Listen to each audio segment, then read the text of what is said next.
Welcome to the Real English Learning Podcast, where real conversations help you build real English. I'm Ryan.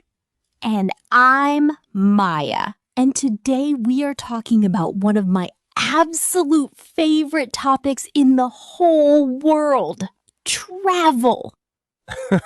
I could tell by the way you said that. Your whole voice changed. It does that. I cannot help it. Travel makes me so happy.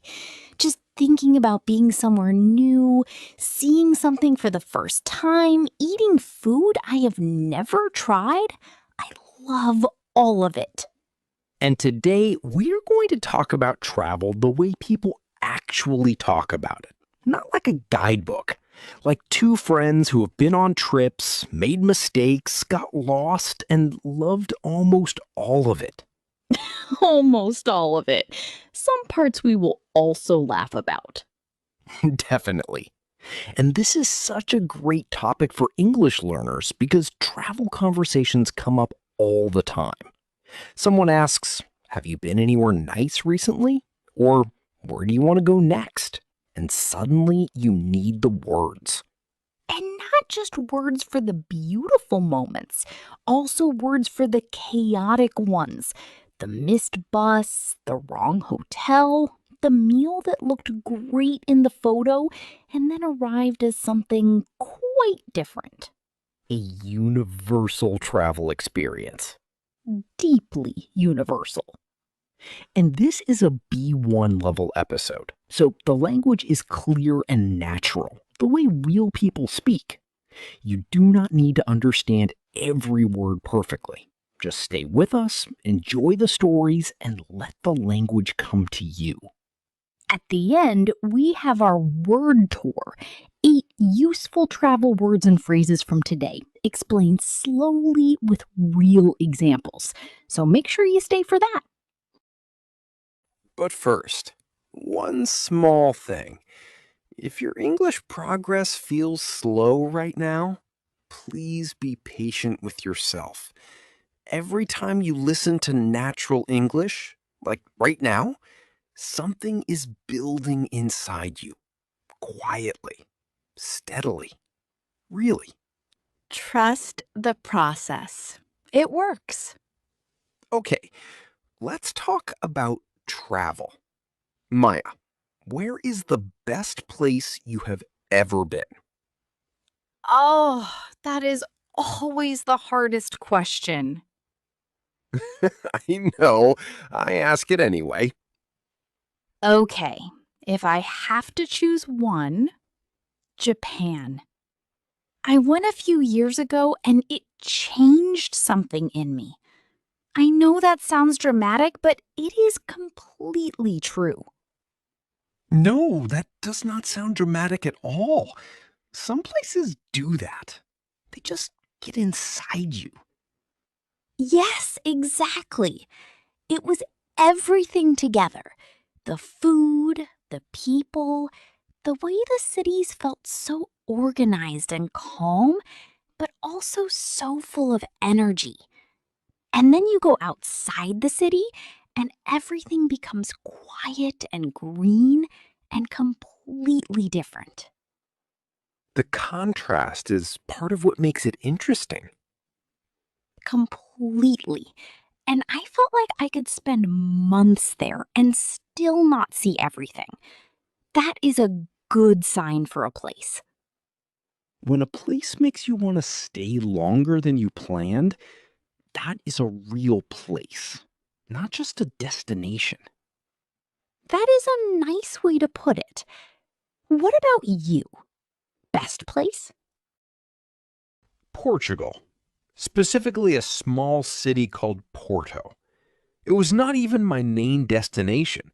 I was passing through and I stayed for 4 extra days because I just could not leave. Oh, I love that. The unplanned stay. Those are often the best travel experiences. They really are. Nobody told me to love Porto.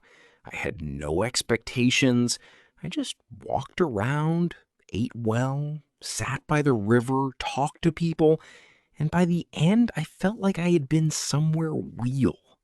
Somewhere real. Yes. That is the difference between a trip that stays with you and one that just gives you photos. Because travel is not really about ticking places off a list. It is about having experiences that change how you see something, yourself, other people, the world. And that can happen in a big, famous city, but it can also happen in a small town nobody has heard of, or even in your own city if you look at it like a visitor for a day. That is something I think more people should try. Being a tourist in your own town, walking around like you have never been there before, noticing things you stopped seeing because they became ordinary. I did this once. I gave myself one Saturday with no plans. Just walk, look, try something new. And I found a street I had never been on, a tiny coffee shop I did not know existed, and a beautiful old building I had walked past 100 times without really seeing. Because when you are in travel mode, your eyes are open differently. You are paying attention in a way that everyday life does not always ask you to. And that attention is something travel teaches you. And the best thing is, you can bring it home with you. The traveler's eyes. You collect them on a trip and hopefully keep them a little longer when you get back. Okay, let's talk about the other side of travel, because not everything goes according to plan. And I think those stories are actually the most interesting ones. Always. Nobody wants to hear, I arrived, everything was perfect, I came home. Where's the story? Right. The interesting stories always start with, so this one thing went wrong. The best travel stories start with, so I got a little lost. Getting lost. Let's talk about that, because getting lost has a bad reputation, but I actually think getting lost is one of the most valuable things that can happen when you travel. I completely agree.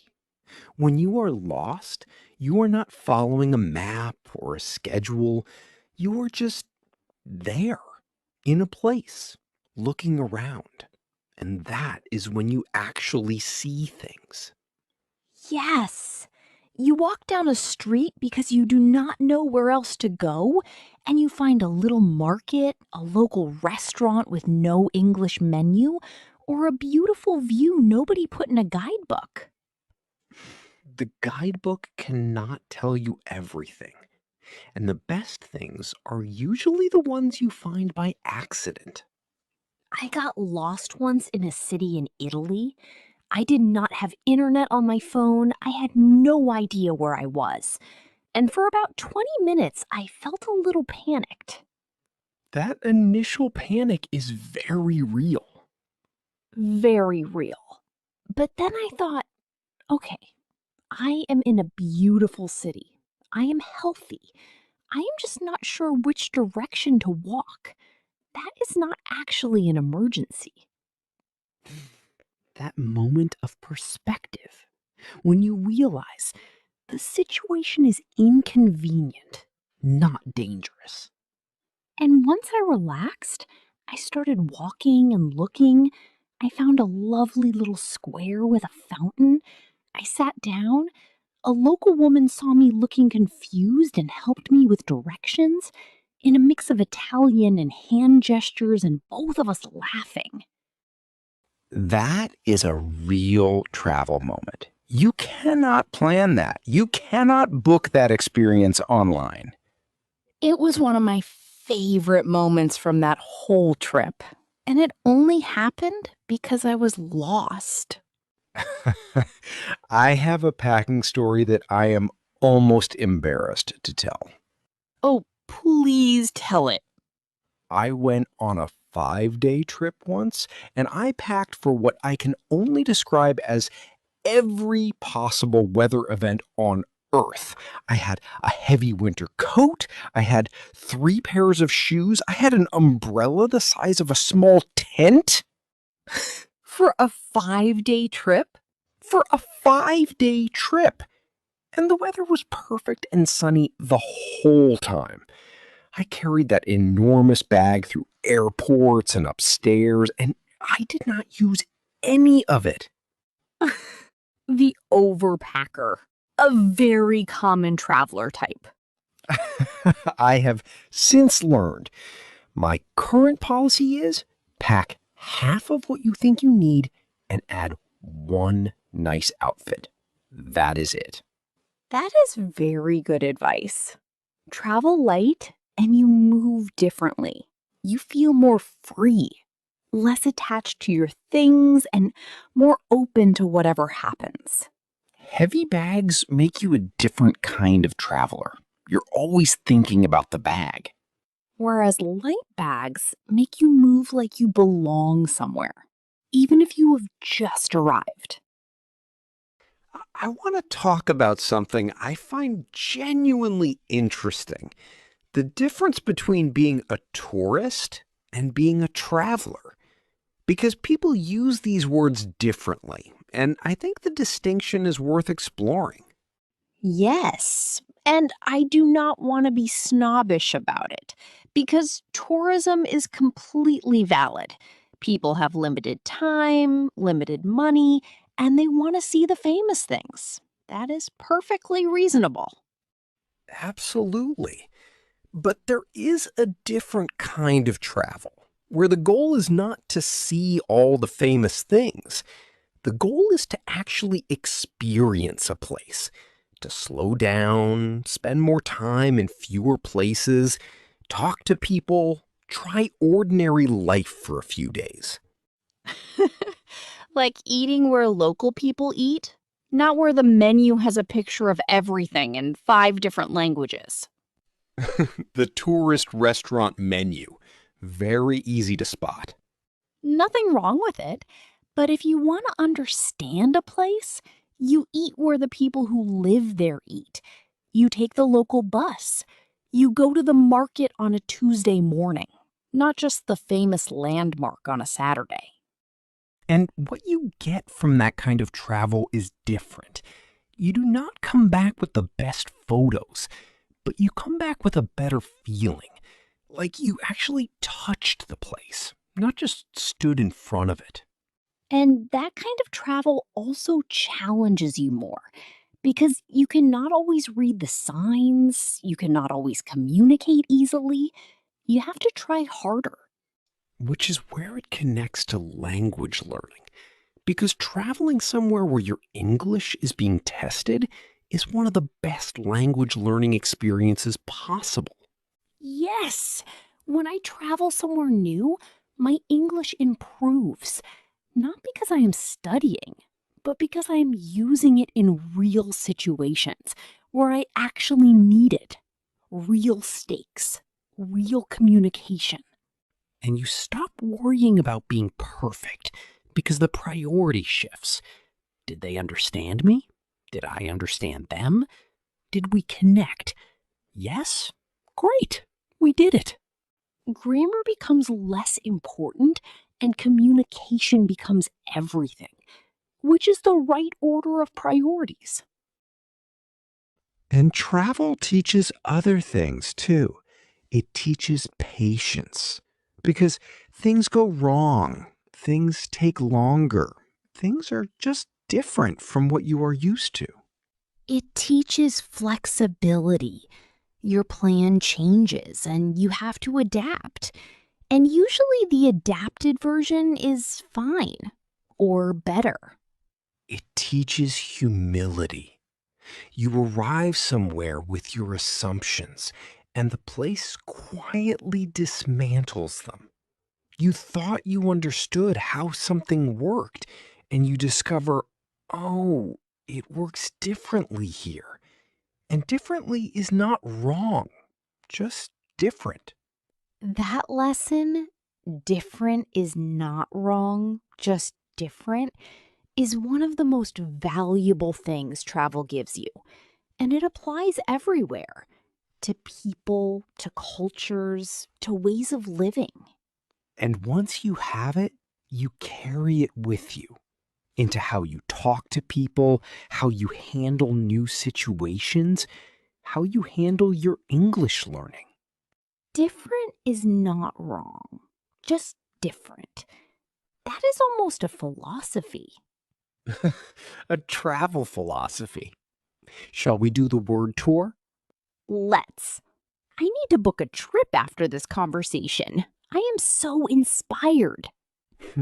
Mission accomplished. Welcome to the word tour.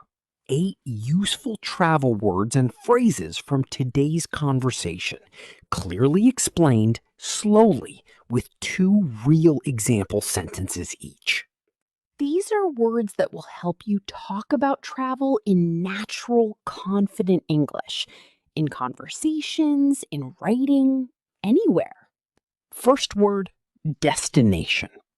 A destination is the place you are traveling to, the end point or goal of your journey. Example 1. Paris was her dream destination. She had wanted to visit since she was a child. Example 2. We did not have a specific destination in mind. We just drove and stopped wherever looked interesting. Repeat destination. Destination. Next, itinerary. An itinerary is a detailed plan of a trip, a list of places you will visit, things you will do, and when you will do them. Example 1. She planned a very detailed itinerary for the 2-week trip, with something different every day. Example 2. He preferred to travel without a fixed itinerary. He liked waking up and deciding what to do that morning. Repeat itinerary. Itinerary. Next, culture shock. Culture shock is the feeling of confusion or discomfort you experience when you encounter a culture that is very different from your own. Example 1. She experienced mild culture shock when she first arrived. The pace of life was completely different from what she was used to. Example 2. Culture shock is very normal. Most people feel it when they move to a new country, and it usually passes with time. Repeat culture shock. Culture shock. Next, off the beaten track. If a place is off the beaten track, it is away from popular tourist areas, quiet, less visited, and usually more authentic. Example 1. They decided to spend the last few days somewhere off the beaten track, a small village an hour from the city. Example 2. The best meal of the whole trip was in a tiny restaurant completely off the beaten track. No reviews, no tourists, just local people eating lunch. Repeat off the beaten track. Off the beaten track. Next, backpack. As a verb, to backpack means to travel on a low budget, usually with just one bag, staying in cheap accommodation and moving around freely. Example 1. She spent 3 months backpacking through Southeast Asia after finishing university. Example 2. Backpacking teaches you to travel light and stay flexible. You cannot plan everything when you are moving every few days. Repeat, backpack. Backpack. Next, layover. A layover is a stop in one city on the way to another destination, when your flight has a wait in between. Example 1. We had a 6-hour layover in Dubai, so we left the airport and explored the city for a few hours. Example 2. A long layover can feel frustrating, but with the right attitude, it is just an unexpected visit to a new city. Repeat, layover. Layover. Next, get around. To get around somewhere means to travel from place to place within a city or area, using transport or walking. Example 1. The best way to get around the city was by bicycle. Fast, cheap, and you could stop wherever you wanted. Example 2. I did not have a car, but I found it easy to get around using the bus and local trains. Repeat, get around. Get around. And our final word, souvenir. A souvenir is a small object you buy or keep as a reminder of a place you visited, something that holds a memory. Example 1.